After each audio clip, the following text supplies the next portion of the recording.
Good morning, boys and girls. Today in math, we are going to use the addition strategy of using partial sums, and I'll tell you what that means in just a moment. We're also going to be using base 10 blocks to help us with this particular addition strategy. So let's go ahead and take a look at that.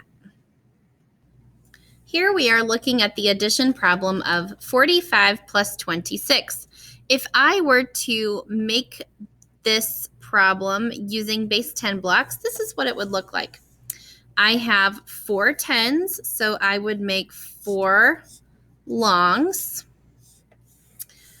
I have 5 ones, so I would make 5 cubes. Okay, this number says 45 in base 10 blocks.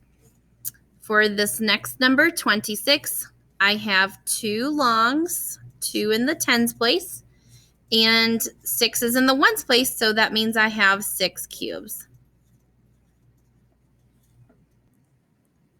So what you're looking at right now is step 1 of finding partial sums with base 10 blocks. We see the problem here. We've drawn out our problem using base 10 blocks, and now we're going to go on to step 2. Step 2, we are going to collect all of our longs together, and we're going to collect all of our cubes or ones together. So when I combine tens, I'm going to have 1, 2, 3, 4, 5, 6 all together. So I can write that down here. 1, 2, 3, 4, 5, 6. Here are 6 longs. If I count out 6 longs, that equals 60. 10, 20, 30, 40, 50, 60. Now I need to collect all of my cubes that I made and put those together. So I've got 5 and 6. And when I add those together, that equals 11 cubes in all. So what I've done is I have counted all of my tens together, and then I have counted all of my ones together. Now all I have to do is step 3, and that is simply adding those two numbers together, the tens and the ones together.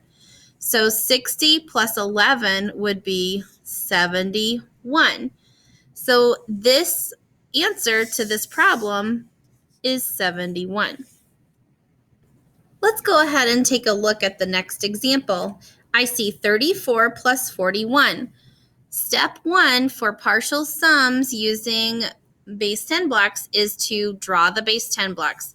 So I want to draw the base 10 blocks for both of these numbers.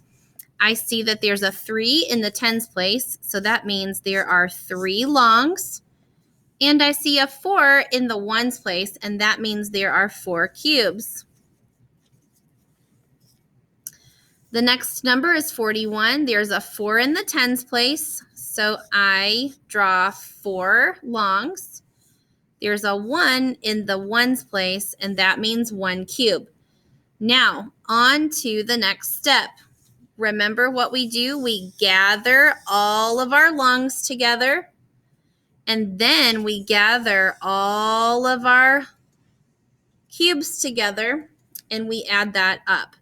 So I see 1, 2, 3, 4, 5, 6, 7 longs all together. I'm going to draw that down here. 3, 4, 5, 6, 7. Here are my 7 longs. If I count by tens, which that's what I do because each long equals 10 cubes, 10, 20, 30, 40, 50, 60, 70. 7 longs equals 70.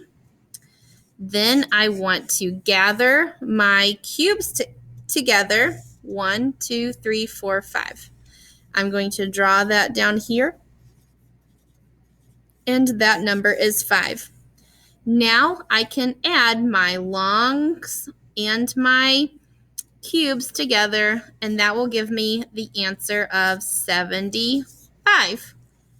Let's take a look at one more example, and then I'm going to let you guys try this out in your journals. Here is our last example for the day of figuring out partial sums addition strategy using base 10 blocks. Here I have 27 plus 25. I'm going to be making 27 first. So this is going to be 2 longs and 7 cubes. And then I'm going to make 25. This is going to be 2 longs and 5 cubes. So 2 longs and 5 cubes. The next step is collecting all of our longs and then collecting all of our cubes together. So I know that 4 longs, when I count by tens, 10, 20, 30, 40, equals the number 40. Let's count how many cubes we have. 1, 2, 3, 4, 5, 6, 7, 8, 9, 10, 11, 12.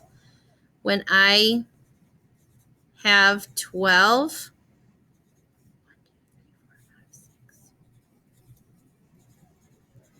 I'm going to write the number 12 there. Now, all I have left to do is step 3, and that is adding these two numbers together.